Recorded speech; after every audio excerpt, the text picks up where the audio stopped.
Good evening, I'm Peter Hasland. Welcome to Global Dialogue. My guest is Alethea Paradis. She's a high school teacher who decided some time ago to bring high school students learning about history to where history happened, to wartime, war-torn areas of the world. And I'm so glad you're here because I want to know why you do what you do. And let's begin with, what was the source of inspiration for you to actually begin taking students to Vietnam or other parts of the world? Well, I started taking students abroad in 1998, and it was really a way to augment the instruction with some meaningful engagement for students to interact with people with whom we were studying in the abstract academic sense. But truly it was 9/11 that inspired me to create my own program, because following the national tragedy, I'm listening to my students repeat the same calls to war as an answer to our national grief, as if that as time immemorial, you know, every history teacher, every civilization has heard this before. It goes, you know, back to the Romans, and these simplistic calls to violence, as if that's somehow going to make us whole again as a country. And so the inspiration really was to craft the Vietnam War course I was teaching around an experiential learning activity, going to Vietnam, connecting with people living with the legacy of warfare, Agent Orange, napalm, long-term consequences of military solutions, and have the students conduct an analysis for themselves as to whether or not that is a model we want to impose for long-term global stability. It must have occurred to you, as it did to me as a classroom teacher, that by taking students to other parts of the world, I expanded the classroom. And also the classroom time. Students were in class 24/7. Is that what you?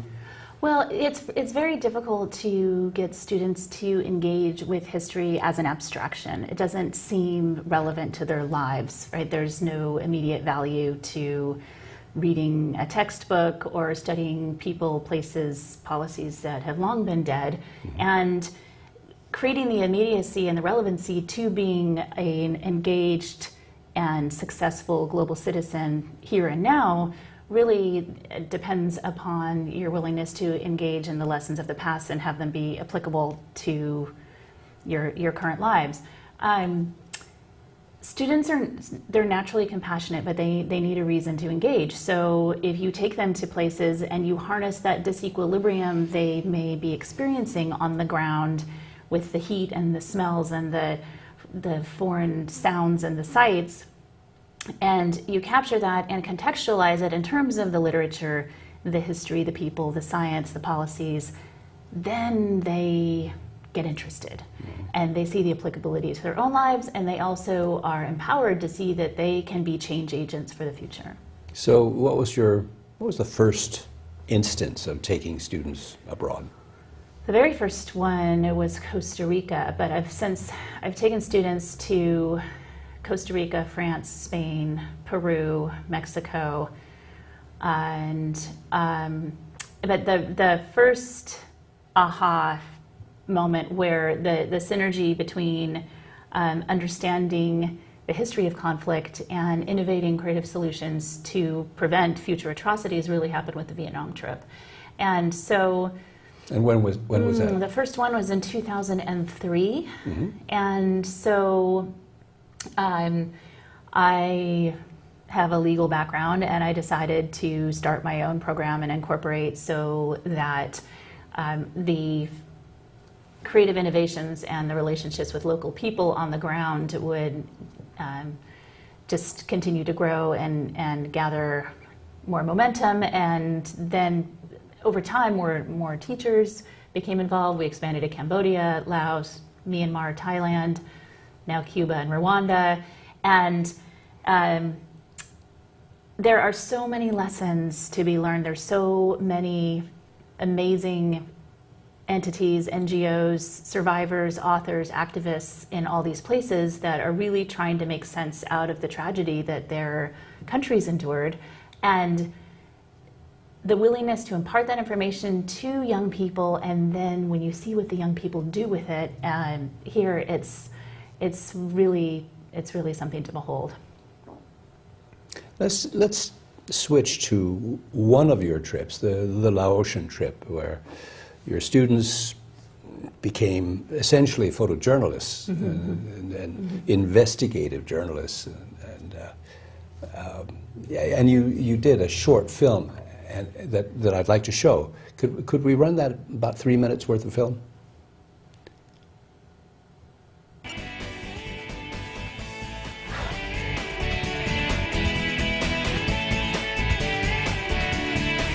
I wanted to come on this trip because I'm interested in investigative journalism and inspiring political activism amongst teenagers.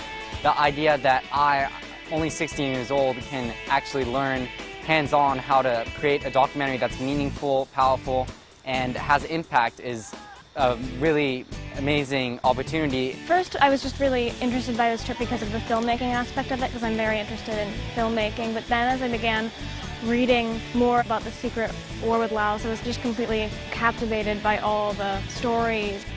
I think this is a really important matter that's very understated and no one knows about it, and I think it needs to be brought awareness.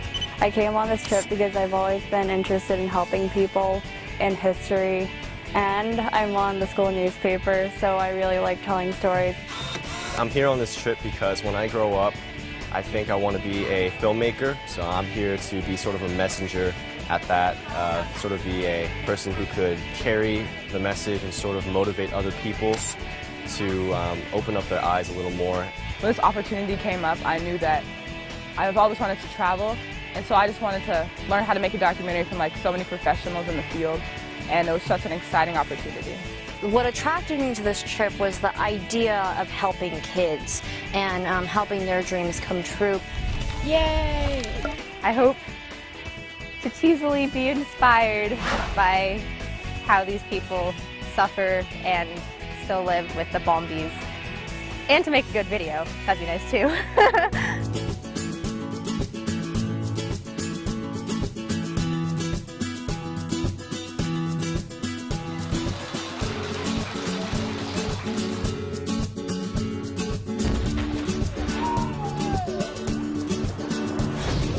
I really think I gained a lot from this experience because it definitely sparked some interest for me in sort of this kind of activism and this kind of awareness that we should have about other people and other cultures.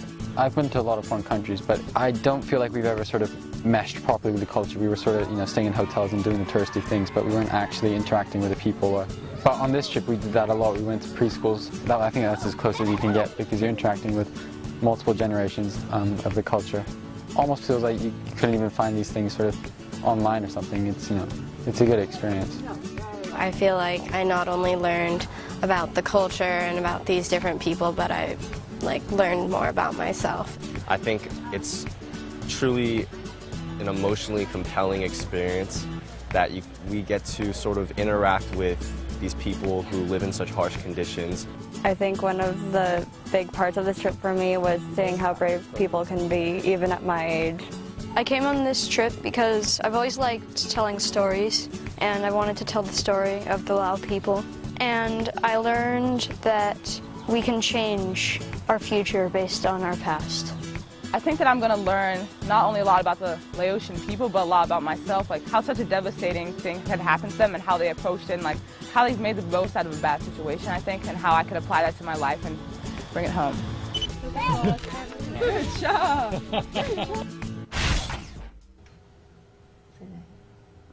Wow. Welcome back to Global Dialogue. My guest is Alethea Paradis. And we've just watched a short segment of a film that she made with her students in Laos. Wow, I'm just blown away by that film. Thank you. I'm blown away by the impact. I mean, the kids looked happy, but there must have been times when the reality of that war must have affected them. Right. It was disturbing, and you know going into it that you're introducing them to cluster bomb victims, people who have lost their livelihood, which was already difficult, right? They're already living in agricultural existence, and then their chief caregiver has his hands and legs blown off or is blinded. So, and you know that in exposing students to this, you are accessing the deepest kind of human motivation, right? With this compassion, this desire to help. And it also spurs their creativity on how they can innovate some solutions to, this isn't a one and done for them. They go, they connect with the people, and it inspires them not only to learn about how a devastating thing could happen and an ongoing problem of underground munitions can still be true 40 years after the Vietnam War, but then they start thinking more as social entrepreneurial entities, right? And start crafting, working together in cooperative teams, thinking about, okay, what solutions are there? How can I, a representative of the United States, generate some awareness, do some fundraising, make a capital investment to help rectify the situation, but also create a more sustainable model of international relations? I want to talk about that, but before we leave the first part, did it ever worry you that you were exposing kids to violence, to stuff that would have an impact on them emotionally? It's a great question. We brief them obviously in advance, and the students who are going to Southeast Asia, there's an online webinar course that I teach so that they're learning actually about the history and the people and the players, the policies, and the reasons why we were there, and they are given a heads up. But even still, how do you prepare someone for going to the killing fields? Yeah. How do you prepare someone for facing the long-term devastation of Agent Orange, this dioxin that's in the water, and what it's still doing birth defects-wise? You really, there's an intellectual quality to this, and then there's a willingness to surrender yourself to be exposed to something very painful with the understanding that they're going to take that disequilibrium and harness it for productive purposes. So yes, you're aware of it. I'm a mom. I have a sort of a mama bear quality to cultivating these trips. So you're doing the risk analysis, and you're making sure that you're taking them into a war zone that is not dangerous anymore, but that they can get a sense of it enough so that it will never leave them. They will never think of war as an abstraction. And really, I see it as a civic responsibility. Our country manufactures more weapons than any other on the planet. We have a bigger defense budget than any other on the planet. We are really good at making soldiers and building our military infrastructure as a global force. Well, would it be worth it to invest in the same level of peace education and showing young people the human power of resilience, how you can recover from war, and also that there's really, in terms of long-term stability, macro meta picture, countries that are mutually profitable don't tend to bomb one another.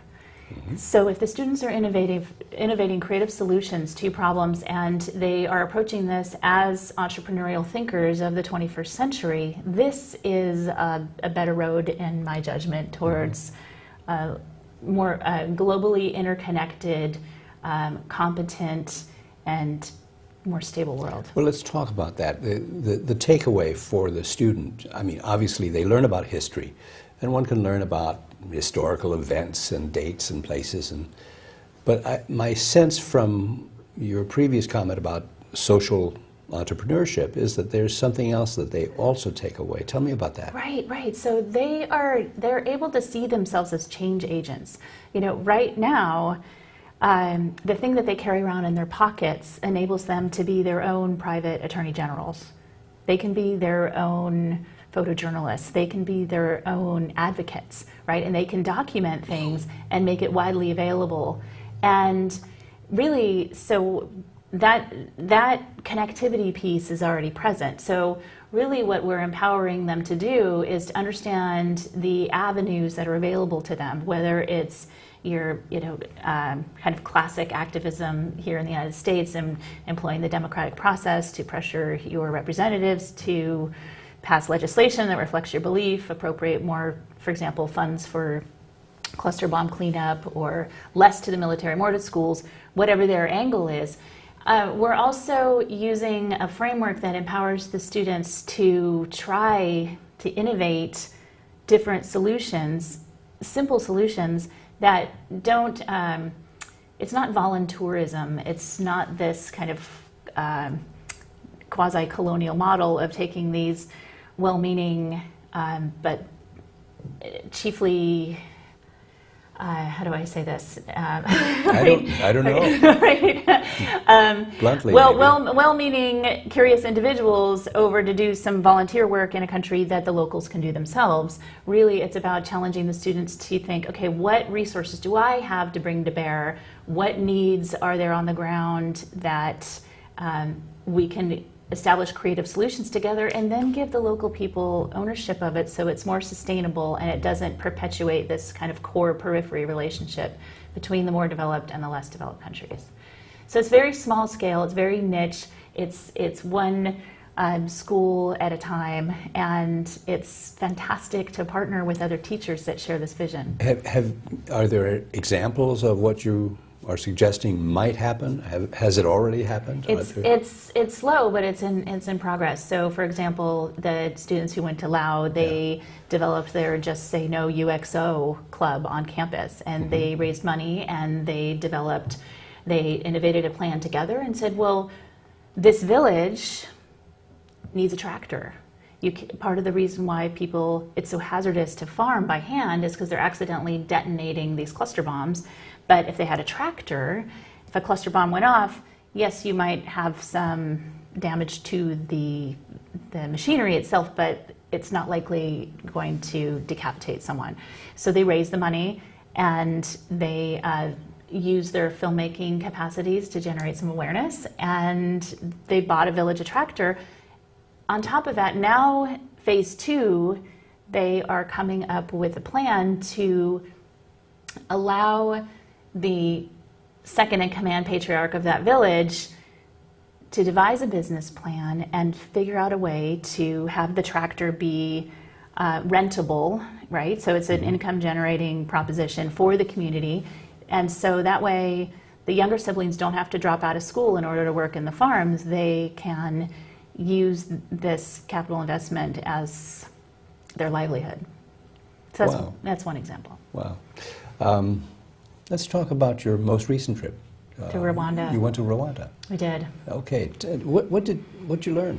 Oh my gosh, it's unbelievable. How many kids went? There were, 16 students altogether, and they were there to interview survivors leading up to the 20-year anniversary of the genocides coming up this April. And so they were there to interview survivors, and they each are crafting their own narrative around various aspects of that experience. So some of them are really interested in how the people have recovered or are recovering. It's kind of unrealistic to expect complete healing in 20 years.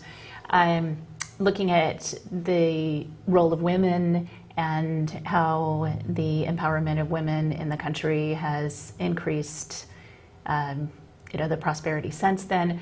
It really deeply moving, powerful experience, and the students became very connected to the students there on the ground and are now Facebooking together, coming up with innovative solutions for mutual partnerships. So, was there an aha moment, an epiphany for any student that comes to mind as something that would be worthy of note? Wow. Well, they were daily. there were daily aha moments. But I would say we went to Morambi, which is an unbelievable, there's many genocide memorials, there's over 400 genocide memorials throughout the country, but the one in Morambi is particularly chilling because this is the place, it was a technical school that never opened, and it was the massacre site of an estimated 50,000 individuals, mostly Tutsi, and 2,000 of those bodies have been exhumed and preserved in lime, and they are now on display for visitors to see. And it's a remote place. Getting there is an effort, but seeing human beings preserved in this state. What do you think goes through the minds of your students as they visualize, as they see these carcasses? With machete wounds, with hands dismembered, right? And their facial expressions are discernible. It's the range of reactions from the students, it varies incredibly. You have the very emotional to the stoic, the visceral experience of being there never leaves them. And so I would say collectively after that, we always debrief with journal writing, and there's some very intense exchanges that take place because you know that they've been changed as a process of seeing this. They have looked into the darkest possible manifestation of humanity, and now they're confronted with what to do with that. So I would say that collectively the students, after that experience, that was one of the more After seeing this, they debrief, and I would imagine you sit down and talk with them about. We talk, we journal write, we share, we their cry. observations. Yes, and interestingly, of course, so then they, right, we're going, if you want to use Kolb's experiential learning model, right, you're going through from these abstractions to the concrete, and you are making the associations. So every genocide survivor we had met or we had befriended along the way suddenly becomes really this living historian, this ambassador from the past. And so now the students were ever more committed to making a difference. The passion and the applicability to carry their projects forward and really significantly impact the individuals they made for the better is probably the big aha. Yeah. It's really, it's beautiful. People often say, God, that's so depressing, or how could you go to Killing Fields or My Lai, or oh, that's so, I think about it, you think the only way that suffering has purpose is if you learn from it. It's meaningless otherwise. So why not learn from it, empower these students to engage, hold their governments accountable to the vision of the promise of who we are, and then innovate their own solutions individually. Are there solutions, as you say, coming from the Rwanda experience? Has this entrepreneurship manifested itself yet? It's starting. Yeah. It's starting. It's in process. What do you think will happen? It's interesting. It's an interesting question. One student in particular, he's fantastic. He brought over all of these water filters, and as you know, infant mortality. The chief #1 cause of this from 0 to 5 years old is waterborne diseases, very preventable. Amazing student, brought over these water filters and demonstrated how they're used and gives them to these villages. So right there, you have this, and the demand remains. It can be replicated elsewhere, and so those levels of like small level projects are taking place. And meanwhile, the students they all shot video, much in the same way that the Laos kids did, and they are preparing to have those be made public as well. Wow. Yeah, it's good stuff. What's next? Where to next for Alethea and company? Latin America and Eastern Europe. Yes, our foreign policy, the United States foreign policy, from almost since our inception, really any country that has experienced imperialism or militarism or a secret war or a coup or any sort of meddling from outsiders meets our mission is rife with lessons. And interestingly, there's this misconception. The first time I went to Vietnam, he said, "Oh, they hate us over there." On the contrary, we're welcomed because we're approaching this inquiry. It's very inquiry-based learning, and there's a humility to being a student and a teacher at the same time. Yeah. Well, if somebody wanted to get in touch with you and talk further about this, or even to help, how would they do that? Yes, definitely go to our website, right? friendshiptoursworld.com.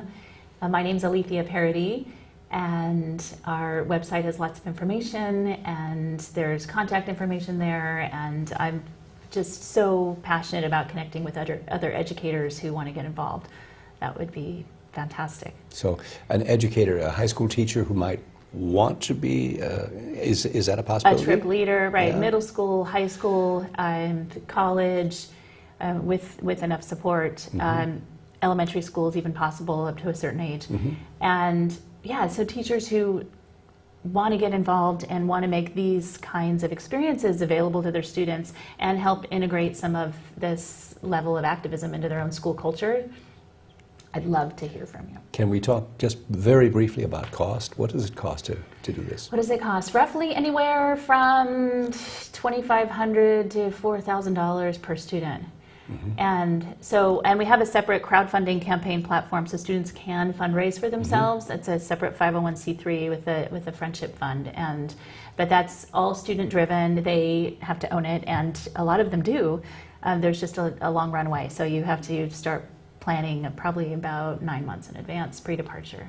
Yeah, for a life-changing experience. Oh, absolutely. Amazing. Absolutely. Amazing. Thank you, Alethea, for being here today, for helping us understand what you do and how you do it. This has been a wonderful, wonderful opportunity for us to learn, and that's why the Center for Global Dialogue exists. We exist, and this program exists so that we can focus on local activity in the global environment. Good night.